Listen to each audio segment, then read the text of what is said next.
Hey there, comic book fans. I am back from the comic shop again this week, and it's getting cold out. I got my thermals on.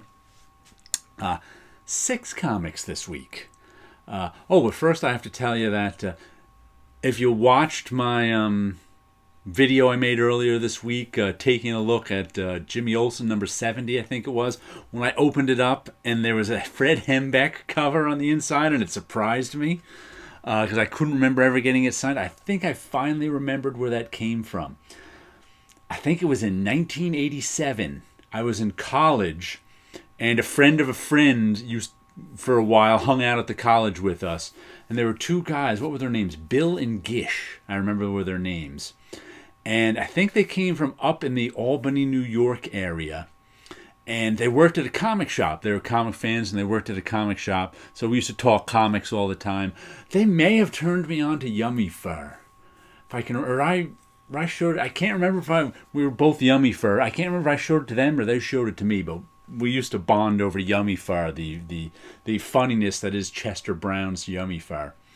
But I think they also came from the same area that Fred Hembeck lives, and he was doing a signing at their shop, so they had him sign something for me. Like I said, it was 1987. I think that's what happened, but I know I've never met Fred Hembeck, and someone got that signed for me. Oop, I just knocked a drawing down. And I'm pretty sure it was 2 guys named Bill and Gish from up near Albany. But anyway, first thing I got is new comic shop news. Last week's comic shop news is stuffed in my shoes, helping dry them out because I got caught in that nor'easter downpour in New York City last night. Yeah, this was just last night. Holy cow, I was wet. Looks like this one's just a list. We get the cover, then we get a list of numbers where you can order things. But it's got a cool Batman cover. So what the heck, we'll look through that one. And speaking of Batman, I got $3 books this week, and I picked them all up. I didn't pre-order any of them. When they came up for pre-order, I was like, I'm not too interested. But then I saw them on the shelf for $1. I didn't have much in my pull list. So I went with Nightfall Batman just because I wanted to see some Jim Aparo art. And to me, this isn't even the best Jim Aparo art. Best Jim Aparo art is 70s. This is 90s. But still, I looked at it. I was feeling nostalgic. I don't have any 90s Batman at all, I think. I think so. I was like, you know what? I'll buy this. Is it a Kelly Jones cover? Yeah, Kelly Jones cover. I was like, all right, I'll spend the $1. And the other one I got was, let's see here. XMen number 1, True Believers. Again, this is a Claremont and Silvestri one. Never read it. This was not my era of the X-Men. But I actually liked, what one did I get last week or the week before? It was I think Mark Silvestri plotted it and drew it, and John Byrne scripted it. I liked that issue. That was the first Bishop, right? I liked that issue. I was surprised that I enjoyed it so much. So I'm like, you know what? Even though I'm not terribly interested in this era of X-Men, for $1, I'll give it a read with this fresh, new, bright printing.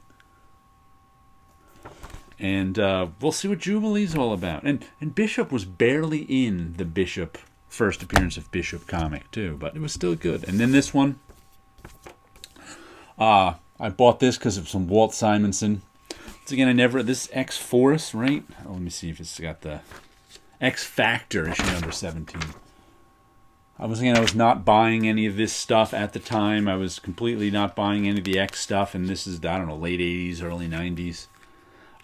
Let's see if there's a date in the corner box. 87, yeah.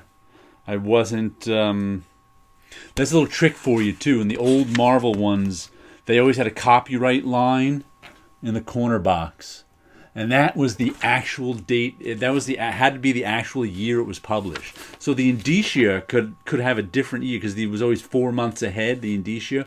But that copyright line in the corner box, had to have the right year it was published. So you can easily find the year something was published in the corner box of Marvel Comics.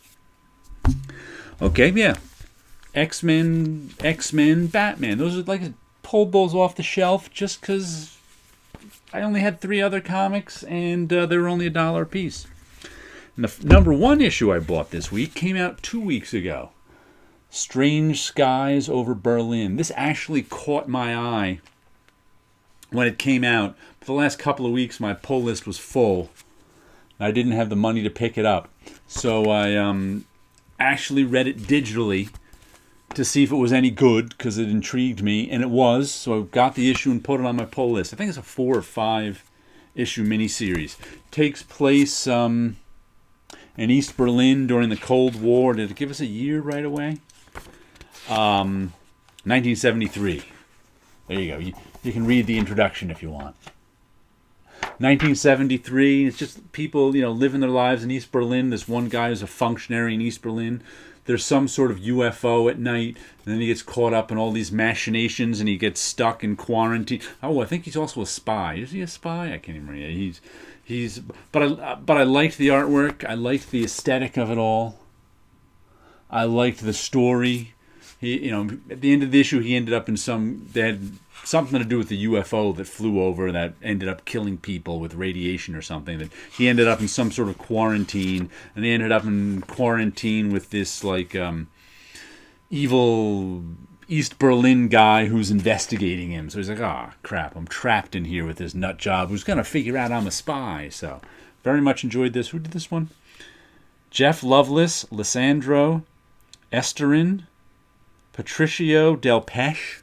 Okay, I've heard of Jeff Lovelace, but I don't think I've ever, or Lovingness, pardon me, Jeff Lovingness. I think I've heard of him, but I don't know if I've read anything. And of course, we've got the second issue of Trees, 3 Fates. It's Warren Ellis, it's Jason Howard. I enjoyed the first series. They're wrapping it up with this second one. We had a little murder mystery in the first issue of this second one. The first series veered all around the world. The whole first issue of this took place in, I don't know where it was, Russia? And somewhere in the, not a lot of stuff around. In Eastern Europe, I don't know, Russia, Eastern Europe, one of the former Soviet states, I can't remember now, but everything's run down. They're out in the boonies, and they're dealing with, there's a tree right near them, one of these giant, who knows what they are, monoliths. And, that's just, they're figuring out what to do. They're figuring out a murder mystery. Who knows where Warren Ellis is going to go with this. Could get big or small at any time with his plots, but I said I enjoyed the first series. Gonna enjoy that one, too. And then the other one, here's another one I read digitally first, because the first issue was immediately went up to $30 or something like that. But it's a story about someone referred to it as, what if you found out your grandmother was Buffy the Vampire Slayer? I think that describes it pretty well. This guy right here finds out his grandmother was Buffy the Vampire Slayer, and now she's trying to stop some, Hellmouth from opening. But the Hellmouth is King Arthur coming back. Except I think the twist on King Arthur coming back is he's like an old school Briton, and he doesn't like anybody but Britain. So if you're Anglo-Saxon, he doesn't like you. If you're Irish, he doesn't like. They're all invaders to him, because he was like a 5th century king. And lots of people have invaded and stayed in Britain since then. So I think he wants to kick everyone out of England. Some nice artwork. Some good storytelling. And, it's Kieran Gillen, Dan Mora, and Tamara Bonvillain. This is the, what is it? Wicked and the Divine just ended, so, I got another Kieran Gillen book on my list. I still have Uber, but Uber hasn't been out in a while. I think it's on hiatus. I think there's only one more story arc to Uber, too. But I'll have 2 Kieran Gillen books on my list. Well, I also heard this was a 5-issue mini, and then I heard they made it open-ended. So I don't know which it is right now. But Once and Future #3. And even though the first issue raised in price, you can get like a fifth, I got a fifth printing for, or fourth or fifth printing for cover price. They got, second and third printings on the second issue. So if you want to buy this, you can find it or have your shop order it for you. Let's show you a little artwork. What do we got back here?